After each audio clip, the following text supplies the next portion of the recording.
A continuación vamos a ver un ejemplo con SQL Server en el cual mediante código vamos a crear una base de datos, vamos a estar agregándole tablas a la base de datos y por último vamos a agregar restricciones del tipo primary key, foreign key y checks.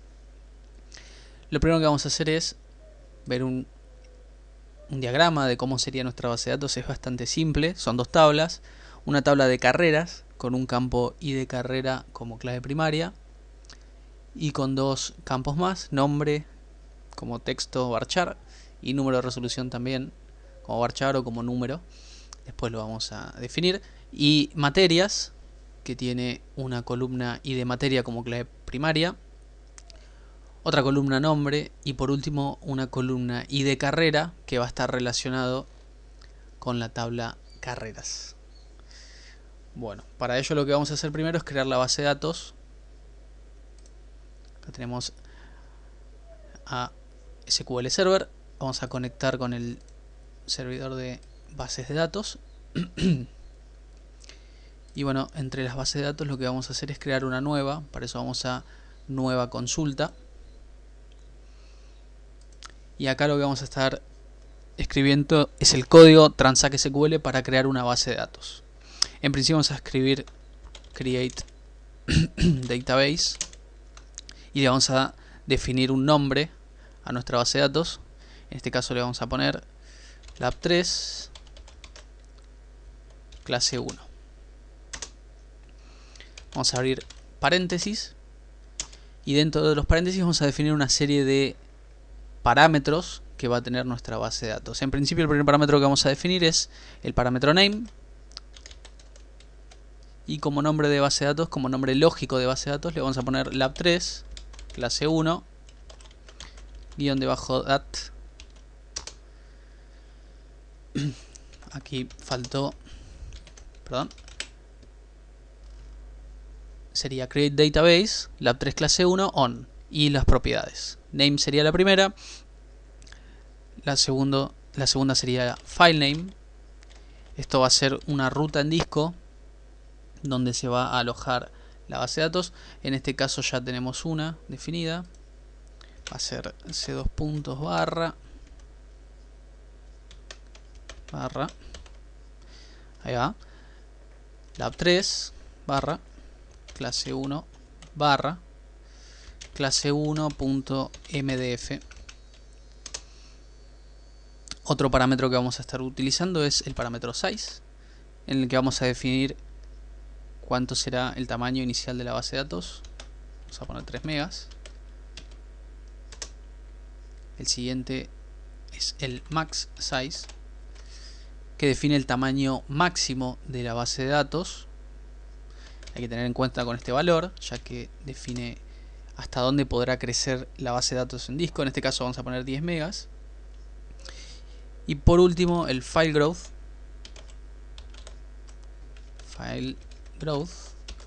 ¿sí?, que define cada vez que la base de datos necesite aumentar de tamaño, de cuánto en cuánto aumentar. En este caso vamos a usar un valor también en megas, va a ir aumentando de a 1 mega. También vamos a definir dónde va a estar el log de la base de datos con los mismos parámetros como lo definimos arriba. Name, le vamos a poner lab3 clase 1 guión debajo log. File name, c2 puntos barra directorio lab3 directorio clase 1 clase 1.ldf. Size, vamos a utilizar los mismos valores, size 3 megas, max size 10 megas, para este ejemplo va a ser más que suficiente, y un file growth también de 1 mega. Una vez que escribimos la consulta, lo que vamos a hacer es ejecutarla presionando F5, haciendo clic en el botón ejecutar, y en la ventana de mensajes podemos ver que los comandos se completaron correctamente. Así que vamos a borrar esto, vamos a seleccionar todo y borrar esta consulta que ya ha funcionado, y vamos a refrescar aquí arriba en la colección de bases de datos del servidor presionando F5 y vemos como tenemos una base de datos que se llama lab3 guión debajo clase 1. También si vamos a la carpeta en disco, debería existir dos archivos, clase 1 MDF y clase 1 LDF, pesando 3 megas cada uno. Volvemos nuevamente a nuestra ventana de comandos, de consultas. Y lo que vamos a hacer a continuación es utilizar la base de datos para crearle tablas. Para ello vamos a utilizar la sentencia use. Fíjense que actualmente estamos utilizando la base de datos master. Y lo que queremos nosotros es utilizar la base de datos lab3 clase 1. Entonces escribimos use lab3 clase 1. Y ahora vemos cómo ha cambiado la base de datos actual. También lo que se podría hacer es seleccionarla desde la lista. Una vez que tenemos seleccionada la base de datos con la que vamos a trabajar, vamos a escribir las consultas de creación de tablas. Vamos a generar primero la tabla carreras y luego la tabla materias. Para comenzar trabajando con la tabla carreras, lo que vamos a escribir es la sentencia create table, y aquí vamos a escribir el nombre de la tabla. En este caso se va a llamar carreras, y entre paréntesis vamos a comenzar a escribir separados por coma las columnas de nuestra tabla. En principio teníamos una columna llamada id carrera, era el tipo de dato int. Vamos a mencionar que esta columna id carrera no acepta nulos, aclarando not null en el momento de la creación. También vamos a indicar que esta columna es la clave primaria de la tabla. Y por último vamos a decir que este campo es autoincrementable.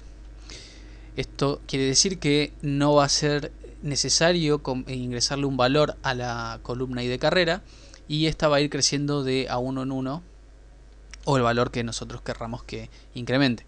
En principio vamos a escribir identity para definir que es autonumérico. Vamos a decir que va a comenzar desde el valor 1 y que va a aumentar de 1 en 1. Escribimos coma para luego indicar el siguiente campo. El siguiente campo era el campo nombre del tipo varchar de hasta 50 caracteres que no acepte nulos. Y por último teníamos un número de resolución de tipo de dato int, también sin aceptar nulos. Vamos a ejecutar esta consulta de aquí y podemos ver que los comandos se ejecutaron correctamente en nuestra ventana de mensajes. Y si ahora presionamos F5 sobre la base de datos lab3 clase 1, presionamos F5 y vamos hacia las tablas, podemos ver que existe una llamada carreras, y dentro de las columnas tenemos id carrera, identificada con una llave amarilla siendo clave primaria, nombre y número de resolución.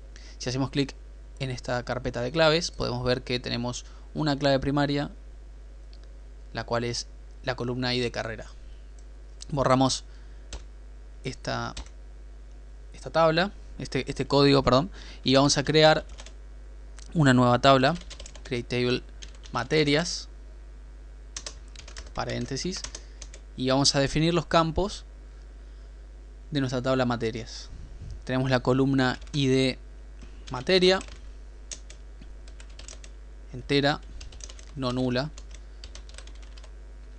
clave primaria, autonumérica empieza en 1, crece de 1 en 1. A continuación tenemos el nombre de la materia como varchar de hasta 50 caracteres. Y por último tenemos, si nos fijamos en nuestro diagrama de ejemplo, un código de carrera que tiene que estar relacionado, tiene que haber integridad referencial entre el valor que se ingresa acá y los valores que están cargados en la tabla de carreras. Por lo tanto, es una clave foránea. Vamos a escribir id carrera, definida como entero, no nulo, y vamos a escribir foreign key, clave foránea, referenciando a la tabla carreras el campo ID carrera. ¿Sí? Esto quiere decir que nuestra columna ID carrera tiene una relación con la tabla carreras con el campo ID carrera. Cualquier valor que ingresemos aquí tiene que existir en la tabla de carreras. Ejecutamos este código, efectivamente ha creado la tabla, presionamos F5 para refrescar y vemos que tenemos nuestra tabla de materias, y dentro de la tabla de materias tenemos todas las columnas y las dos claves, la primaria y la foránea. Vamos a ver un ejemplo de esto de clave foránea con integridad referencial. Vamos a editar en la tabla carreras. Como vemos, vamos a editar desde modo diseño y vamos a editar los datos, desde modo diseño, y como vemos no podemos escribir en la columna ID carrera, ya que es autonumérica. Sí podremos escribir en la columna nombre, donde escribiremos, por ejemplo, carrera TSP, número de resolución, vamos a escribir 1. Entonces ya tenemos un registro con código de carrera 1, nombre TCP, número de resolución 1. Ahora lo que vamos a hacer es editar las filas para materias. Vamos a escribir de vuelta en materia. Al ser autonumérico no se puede escribir ningún valor. Materia vamos a escribir laboratorio 3. Y como código de carrera vamos a escribir código de carrera 2, que no existe dentro de la tabla de carreras. Y cuando presionamos Tab o Enter vemos que por una restricción de clave foránea no se puede ingresar un valor en la columna ID carrera que no exista en la tabla de carreras. Por lo tanto vamos a reeditar esto presionando, esta vez escribiendo el valor 1 en ID carrera, y ahora sí vemos como sí se puede escribir ese valor. Por último, lo que vamos a hacer en este ejemplo es crear un diagrama de la base de datos. Vamos a crear un diagrama presionando sobre la carpeta que dice diagramas de base de datos y nuevo diagrama de base de datos. Entre las tablas a elegir vamos a elegir las dos tablas, presionando Shift y seleccionando las dos y hacer clic en el botón agregar. Y como se puede observar, se obtiene un diagrama similar al que teníamos originalmente como dibujo.